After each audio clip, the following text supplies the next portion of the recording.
What happens when two married scientists question the relationship script they were handed and crack open a door they never knew existed? This is our research phase, and the experiment is already changing us. Welcome to the Partnership Lab, where we study love, partnership, and consensual non-monogamy. Think of this podcast as a relationship lab notebook, filled with real-time observations, experiments, and what we're learning along the way. Our discussions may include explicit language and sexual content, so listener discretion is advised. Welcome back to the Partnership Lab for episode 12. I'm Roz. I'm Max. And our episode today is going to be, it'll be a shorter one since the last one was like super long. We're just going to play like a questions game. And I found one from, it's a website called Romantic Adventures. So I don't think it's necessarily open relationship centric. Okay. But I thought it might be kind of fun. And Sure. I kind of like not knowing the questions ahead of time. Same. So, Yeah. and it's just like a question generator from like surface to deep as you like go through the questions. Okay. So, first, any business things we've been up to or... So we got our themes for the Scottsdale event, which is exciting. Everyone has been asking in the group over and over and over when we're going to get the themes because everyone wants to start shopping. And so the three themes are neon cowboy. The subtitle is Ride into the Afterglow, which is kind of fun. Saturday is lace and restraint, and then Sunday is white heat. So Lots of fringe happening, I'm assuming. The neon cowboy one for sure, and then the white heat one from the image looks kind of like Miami, beachy, shiny. Lace and restraint is Black. yeah, maybe like bondagey if you're into that, or you could wear like Princess Leia's outfit from Return of the Jedi. That'd be pretty cool. When she's a slave? Well, they call her the like Slayer now because slave is kind of she ends up killing Jabba the Hutt in that outfit. So, spoiler alert for like a 70-year-old movie, but. Anyway, so what did you think of the themes? Good. I mean, I like that they're, except for the neon cowboy one, like the other ones are like pretty like generic. Yeah. So it's not going to be really hard to like pick something to wear. Yeah, I was struggling with the neon cowboy one because immediately I thought it's going to be like the Margot Robbie and Ryan Gosling outfits from Barbie. But I'm also a big wrestling fan, and today it hit me that I should look at Randy Savage for inspiration because he was like Mr. Fringe neon, like cowboy hat. So I probably won't go quite that far, but maybe somewhere in between Ryan Gosling's Ken and Macho Man.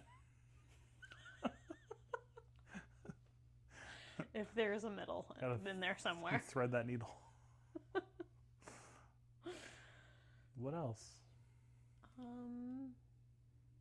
Not too much has been going on. We've just been super busy with life. It's almost back to school time, so I just feel like our schedule is insane, like the next like 2 weeks. We do have a family trip coming up, so that's kind of nice. Yeah, looking forward to that. We're going to go to some place we've never been before and have kind of a Halloween vibe, which will be really fun. And just trying to survive we really are big fans of like different Apple calendars with different color codes. And it's a little overwhelming because I think we have 9 or 10 of them now. And when I have them all on my like combined view, some days will have 11 or 12 things on them, and I'm just like, I don't know how we're gonna make it through this day. So looking forward to when Just the general life things. Yep. Oil changes, birthday parties. Sprinkler maintenance, Just whatever. Yeah. birthday party, yeah, and then some sexy stuff too, but not enough compared to all the other things.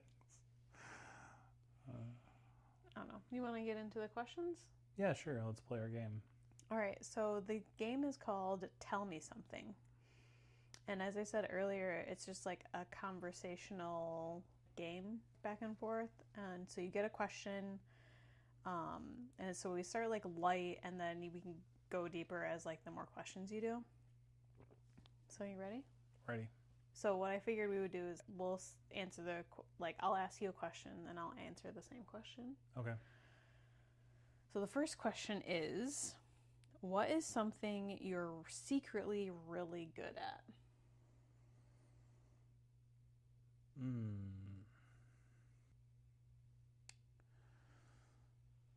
Well, the first thing that came to mind, which I don't know if it's particularly secret, would be like my musicality, and having played clarinet in various other versions of clarinet in the band, and then being the conductor and things like that.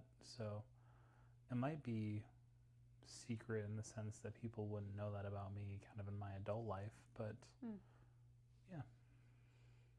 I think mine is I'm like a secret agent when it comes to directions and location things. Can confirm. Yeah. I just have an innate ability to, like, even if I'm like somewhere new, like I can pretty much get to back to where I was or give directions or something I'm pretty good at. Yeah. Let's see. Okay, our next question is, what did you want to be when you grew up? And okay, it kind of has two parts. So what did you want to be when you grew up? I would have said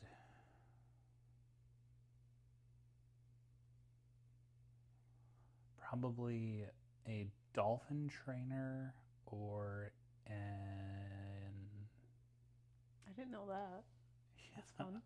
or an astronaut. I think were the two like classic ones, and then I think the next iteration was the president. And then Well, don't say too many because we never get a second part of this question. All right, okay. I'll stop there then. Okay, why did that change?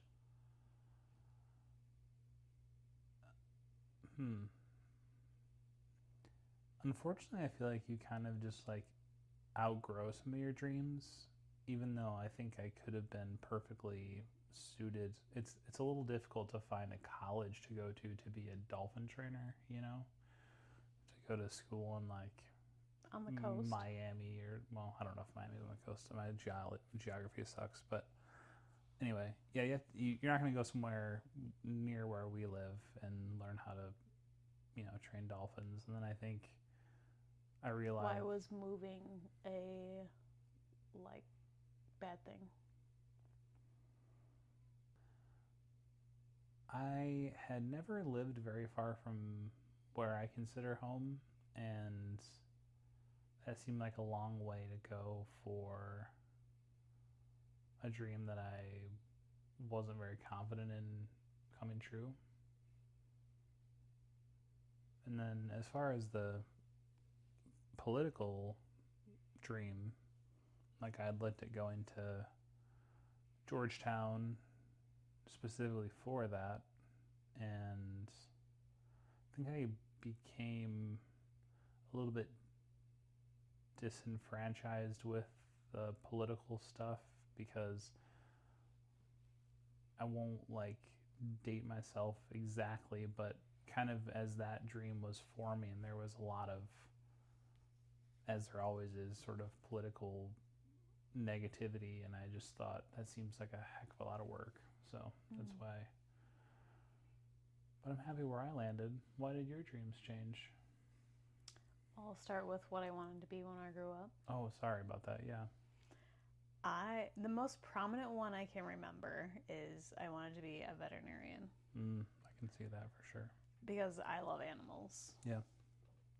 And that changed because when I actually saw what veterinarians do, that changed because I didn't think I could do the really hard thing euthanizing them, even though that was probably the best thing for them if they're in a lot of pain or whatever. So that would just be super hard to do, I feel like. Yeah, it's a job with an extremely low satisfaction rate for the reason you just described. Yeah, or even just surgery, or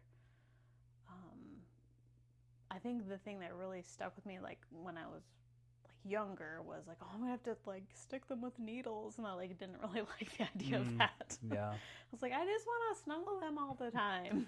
It's yeah, that's not what a veterinarian does. You just want to own a lot of pets. And now I'm man, I could have been working at Disney as a veterinarian. God. Yeah. Just keep up. Little plug for the Nat Geo show there. Yeah.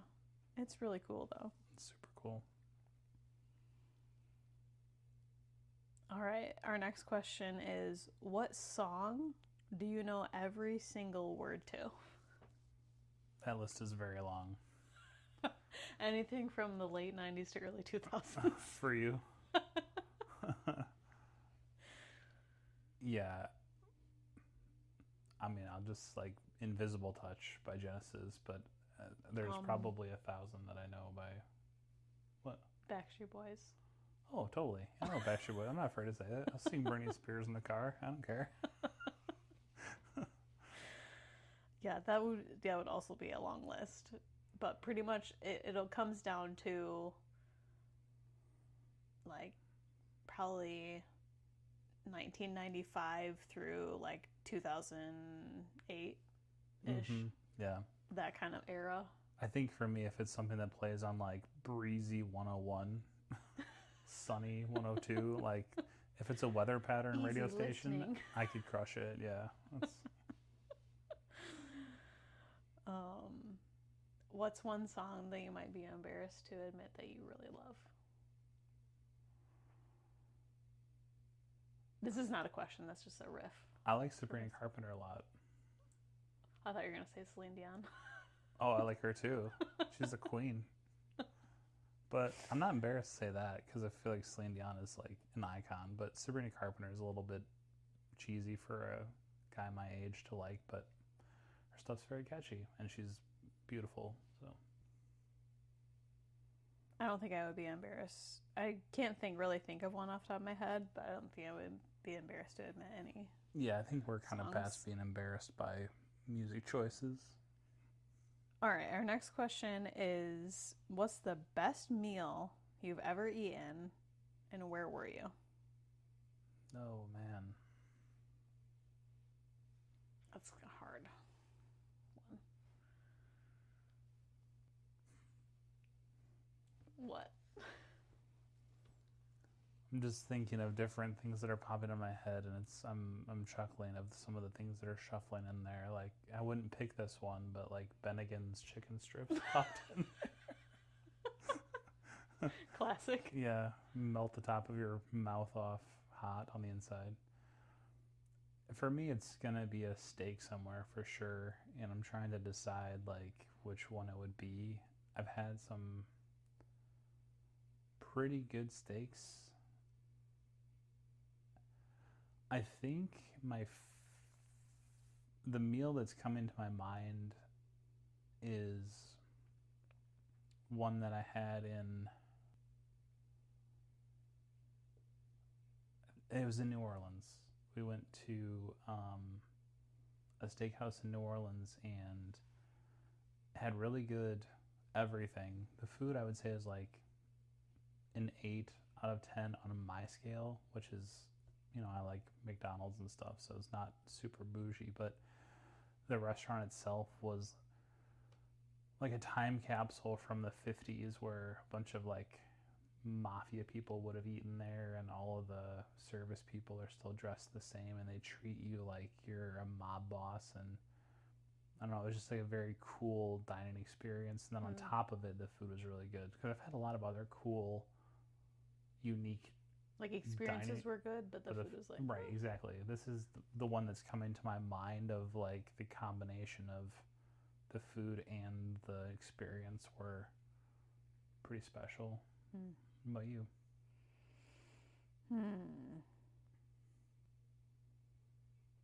I was kind of thinking like maybe the first time we went to like Firekeepers, and I had like coconut shrimp meal that they had when we lived in Tennessee.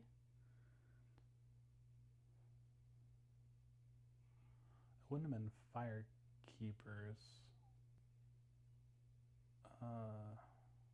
Is it Longhorn? No, it's not Longhorn. Okay. Is that what it's called, really? I think it's Firekeepers, yeah. Firebird? Oh, maybe Firebird. I don't know. Fire something. Yeah, I think it's Firebird. But I think that was like the first time we had gone there. We were like, oh my gosh, let's go out to a nice dinner. We're like graduate students at the time, so going out to a nice dinner was like a big deal. That place was, I mean, the two of us could spend $80 there, which at the time was a lot. We didn't have very much money. So. Yeah. So it was a coconut shrimp dish with mango chili sauce. I don't remember what the side were. I was all there for the shrimp. Yeah. And it was so good.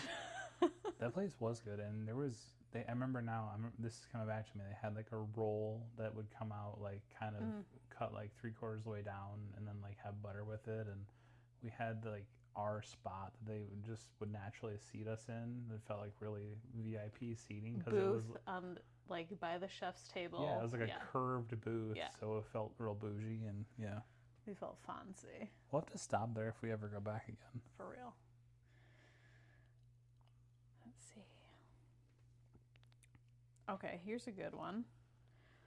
What's something you believed as a kid that turned out to be completely wrong?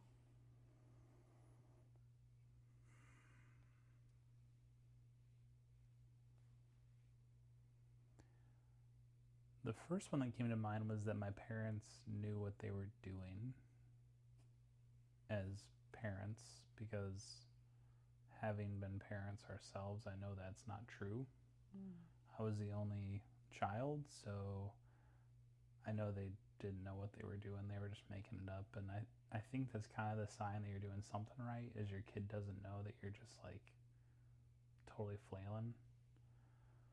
And then obviously there's a lot of other things that I don't know if I necessarily believed that I found out weren't true, but there's a lot of things that I was never really exposed to that sort of led me to believe that they were the worst thing. Like, there's people who do drugs are not good people, would be like one example. Or I think just at that time when we were like going through school and stuff, it's like you're punched in the face with dare and like, don't do drugs, go to school, and like all that kind of stuff. So yeah, I think that definitely played a role. Yeah. I also just didn't really have a lot of like diversity around me either, so yeah. But yeah, those are kind of the two things that come to mind for me. What about for you?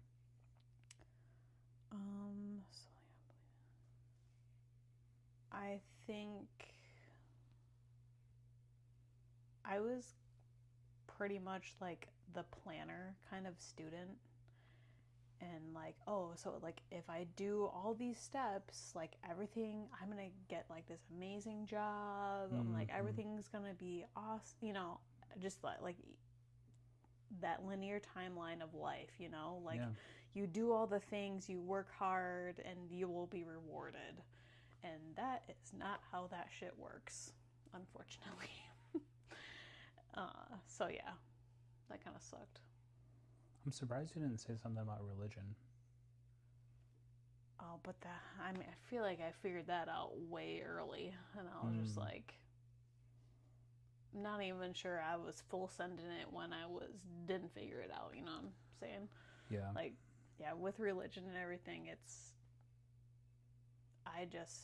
was second grade. I still remember it vividly when the time where I just like had all these like questions. Like, you keep saying this, but you're showing me like I don't get it.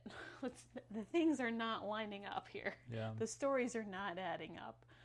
And so I was like, well, okay. Well, if everyone else is just going to believe this, I was thinking, go on your merry way, and I'm going to go this way. Our next question is, what's a place you've been that changed you somehow?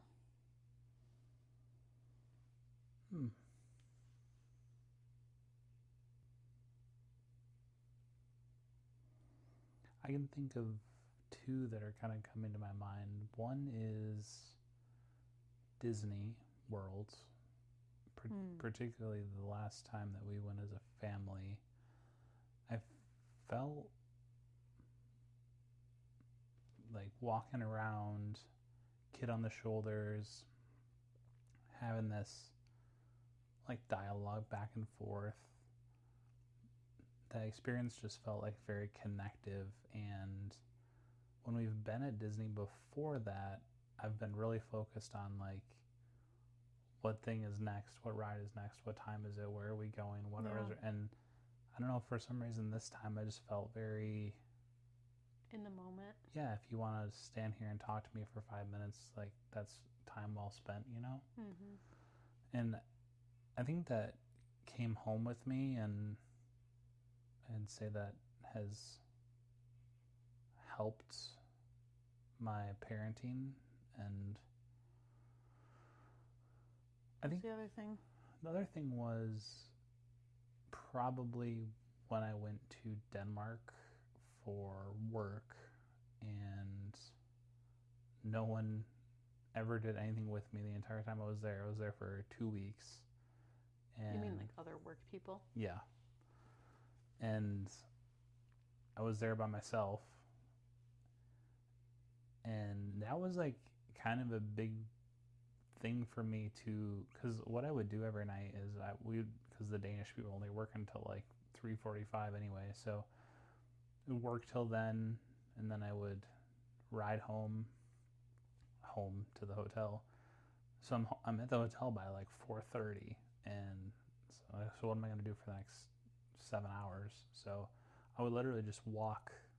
I wouldn't have anywhere in mind, and I would walk, 10, 12 miles after work, just looking around at stuff, going to the different castles and popping in stores and eating at places. And that was like big for me to kind of know that I could do that on my own. And I think that was sort of the first inkling of this, like the benefit of sort of our solo trips we've been doing. It's a pretty big one. Yeah. How about you? I think one of mine is also going to be Disney World. Yeah. Because, like, it never fails. Whether you're, like, scanning your card, Apple Watch, like, Magic Band, like, whatever it is, scan, fingerprint, green light, magic, and you just, like, walk in, and it's just like,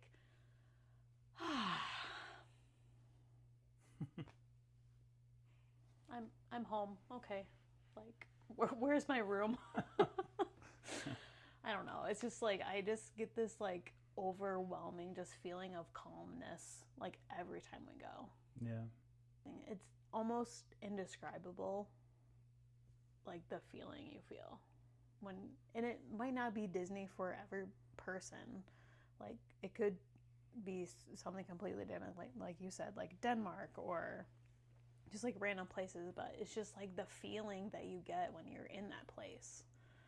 I think the other one I was kind of thinking of was when we moved to Tennessee.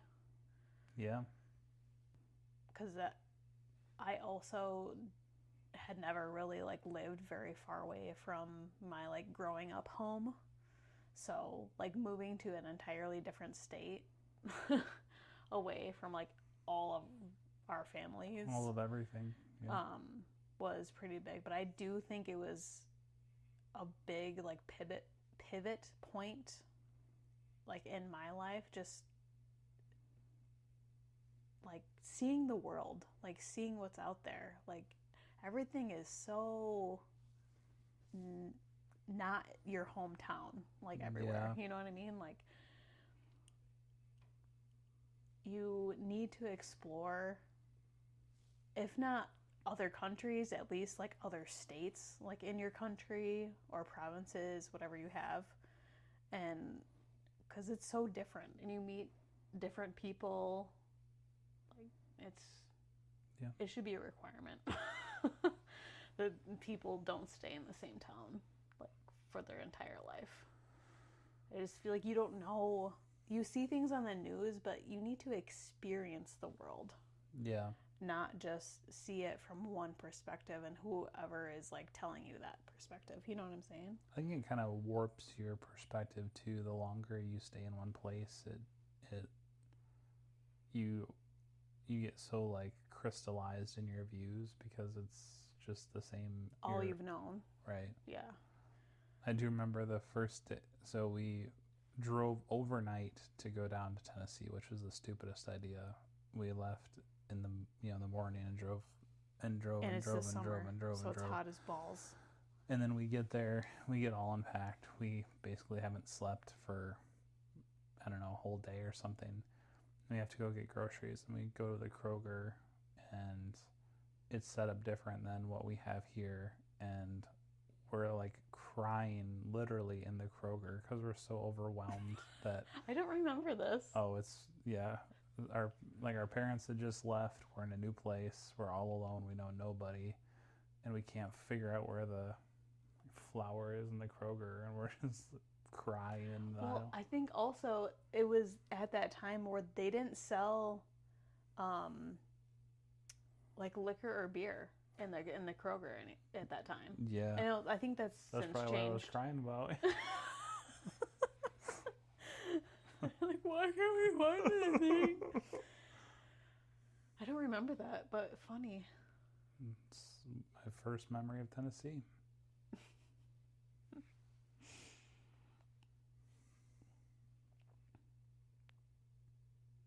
Okay, our next question is, what's the most spontaneous thing you've ever done? I'm not very spontaneous. But the first thing that came to my mind was when we had sex in the back of the car after we came back from the beach. Nice.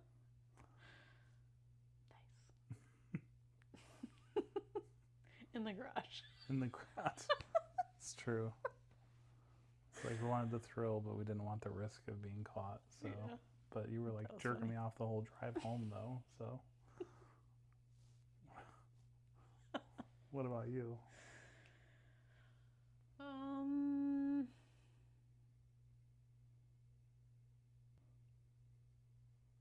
I think maybe when I just decided to, like, surprise you when we were living apart, maybe. Yeah. Because, like, I was finishing up my degree and you were working, like, an hour or so away. I just decided, let's just go. Let's just drive. Yeah, that was a difficult period. Let's see.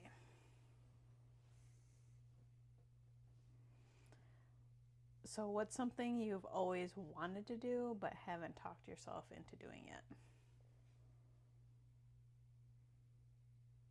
I would say living abroad. Just seem there's two parts. It's the cultural change, which is also partially a reason that I'd want to do it, but that's pretty scary. And then, like, leaving family behind. Yeah. And just the guilt I would feel if we, went somewhere else. else and something happened or whatever. So, but that's something that I think about quite often. I actually think about that quite regularly too. Yeah. Just the things that we are wanting to prioritize or like either or wanting to change about like our current setup and things. It's just seems appealing, but it is scary to not even ever been out of the country. Maybe like a couple times in our lives. Yeah. To maybe live in a different country. Yeah. Go back to the motherland where I originate from. Yep. Something I have wanted to do but haven't talked myself into doing.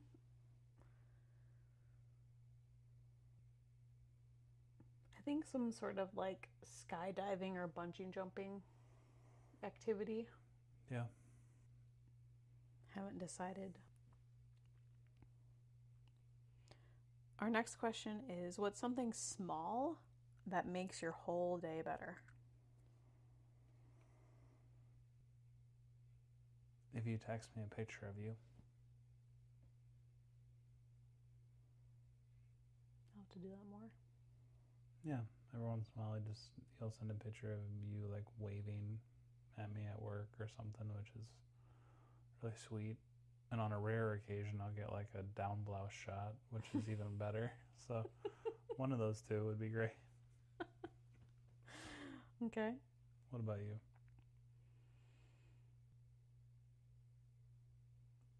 I think it's like either a message, like just saying hi to me, or like the moment I get home and both of you like, Mom! I think it's like, aww. Or if like you meet me at the door or something. Yeah. And you're like, hey, how was your day? Something like that. Next question is, what does your perfect Sunday morning feel like? Not look like, feel like. I think relaxed is a big one. Waking up without someone prompting it to happen is always great. Having it be later than 6 is pretty great too. And then I would say having maybe one thing on the agenda that we can look forward to, sort of with other impromptu activities around it. So, we're parents, right? So an exciting Sunday would be we're gonna go see a movie, and before it we're gonna go walk around Five Below and see like what's just hang out together and spend time together, and having it not be necessarily that we have scheduled to go and buy a whole bunch of groceries and prep a bunch of food and everything. Just sort of the oh, I have a great idea, let's stop and get slushies or whatever, like that type of Sunday. Yeah. I think it would be like you said, waking up unprompted by anything, but actually like waking up rested. Yeah. Like I remember when we used to feel that way. Like, that was a good sleep. It's been so long. And then just relax and like, yeah, I agree. What kind of touch makes you feel most cared for? I think for me it's the timing of the touch. So if it's like when I receive touch and it's most needed, it's very meaningful because it's like you're noticing that I need it, and then you're also actually doing something about it. and that doesn't necessarily, it's very rarely in that mindset is that some sort of sexual touch. A lot of it would just be, I'm feeling very anxious and I get like a hand on the shoulder or like a rub on the leg or something, just to be like, I see you, I'm not too busy thinking about other things to notice, and I'm here for you. What about you? I think it's like a hug. Yeah. You like the hugs. I do like hugs. All right, we'll do one more. This is, I think there's like a couple more of these, but what music does something to you physically? Like you feel it somewhere specific.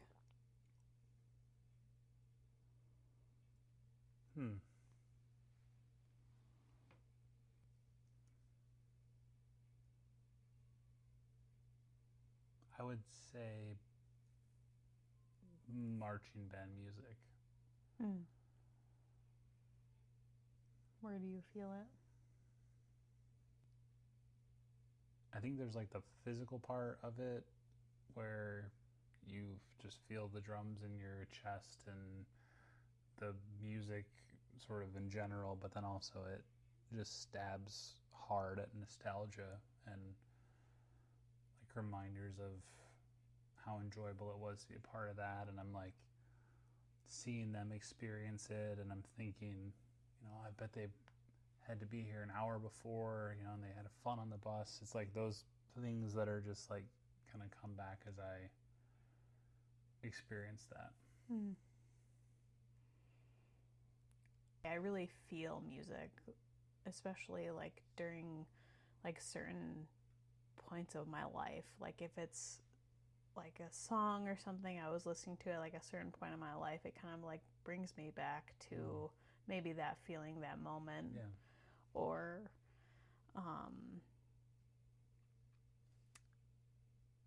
I get like super emotional with music. For example, if a Disney fireworks show is going on and they're playing the music, you'll probably see me bawling my fucking eyes out. Yeah. Not the whole entire time, but usually maybe at the beginning or at the end, I'm just like, ugh. Yeah, or like the start of Phantasmic, the tears are rolling. But on like another note, like also music like really helps me like get into my feelings too. And that's why I like music during intimacy and like sexy time. I love music. Yeah. I'm like, like the right kind of music. You can't be playing like Fall Out something, Boy. something random. Yeah. But then again, like I feel a lot of those. I feel like I was like a little bit of a princess punk like in my younger years, because I definitely listened to a lot of like Green Day, Panic at the Disco, The Academy Is. There's probably some other ones that I just haven't listened to in a really long time. Good Charlotte, bringing that back. Sum 41. I listened to like all those bands. Did you do it all for the nookie? No, I did. But yeah, so definitely music plays like a pretty big role in, or has played a pretty big role in just different areas of my experience.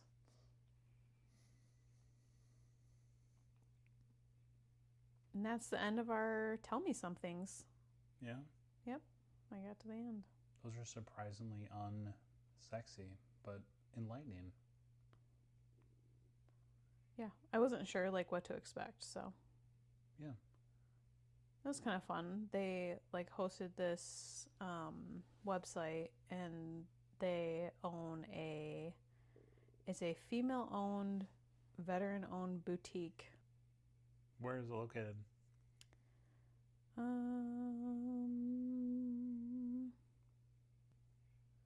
Jackson, Mississippi. Surprising. Made famous by Bruno Mars. Jackson, Mississippi is made famous by Bruno Mars. Mm-hmm. It's in that song. Jackson, Mississippi. Oh. Smoother than a fresh draw skivvy. Yeah. I know the words to stuff. I know words to stuff. Anything else? What are we going to do next time? I don't know. I haven't thought that far ahead. This was a Roz produced podcast today. We were going to do a card game, but we realized that we probably gave our sexy card game to Goodwill, which I'm sure gave some grandma a thrill when she brought it home, not knowing what it was. But I don't know. I'm not sure. We probably need to start doing some preparation episodes for Scottsdale, because there's probably going to be like 4 between now and when we go. But we'll have to tune in and find out. All right. Well, if you like our show, please subscribe on whatever platform you listen on, and our contact info is in the show notes. And as always, you can find us on Instagram or send us an email, and you can find that information in the show notes as well. And that wraps up today's episode in the Partnership Lab. Until next time, stay curious.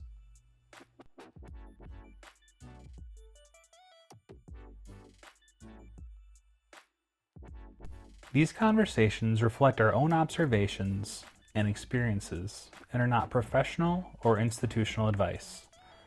They do not reflect the thoughts or opinions of employers, family, or guests, nor imply their approval of the content shared.